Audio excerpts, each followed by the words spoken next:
The more things change. In early 1976, the Warrandyte Diary took a 3-month hiatus. So instead of exploring articles from 50 years ago, the team takes a dive into Trove to explore what was happening a century ago in our fair town. Melbourne Age, February 15, 1926. Wonga Park and Croydon fight to save townships, sheds, fencing and grass destroyed.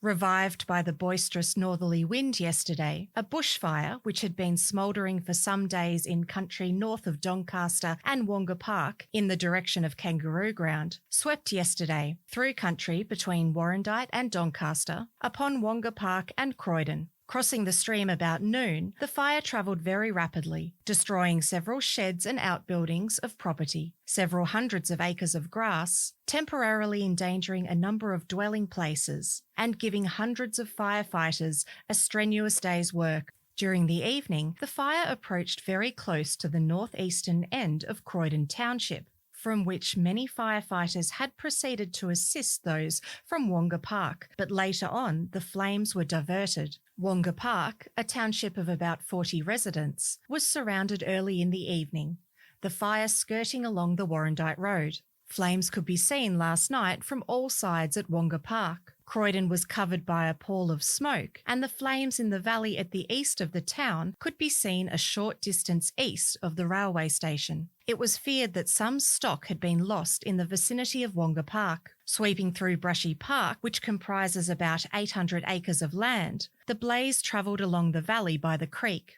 Firefighters here stated that several acres of grass had been burned on Payne's property. Motorcar loads of firefighters from Croydon arrived shortly after noon to set about ensuring the safety of the township. A house near the Warrandyte Road was for some time in great danger, the flames approaching within a few yards over long grass. The efforts of the fighters, however, saved this dwelling, but an outhouse was destroyed. Jumping across Whitehorse Road, the fire travelled round to Gawler's dairy farm, but the efforts of the fighters were assisted in saving the house by the presence of ploughed fields. As the fire spread towards Croydon Estate along the ridge towards Croydon Township, the fighters had to surround a weekend bungalow. With the aid of water from a tank on the property, the fighters saved the home, which is on the brow of the hill. Here, flames were leaping fully 40 feet high. Shortly afterward, another bungalow, one at the corner of Exeter Road and Fairview Avenue, was in danger, but the beaters effected a save. The fire at 6 o'clock was burning strongly in the scrub and timber.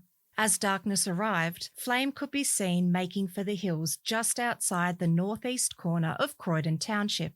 The house of Dr. Bird on the top of the hill was threatened about 8 p.m. The efforts of the beaters in this locality was centred on preventing the fire progressing up the hill to the Croydon side. Motor drivers coming into Croydon from Hillsville and Lilydale directions reported flames were burning close to the road, and that some miles of fencing had been destroyed on private property and on the roadside. One car driver said that the flames had been travelling parallel with Lee Road and were going as fast as his car. A message from Wonga Park at Croydon about 9 p.m. stated that while the fire was burning in an awe-inspiring manner in uncomfortable close proximity to the township, immediate danger was past.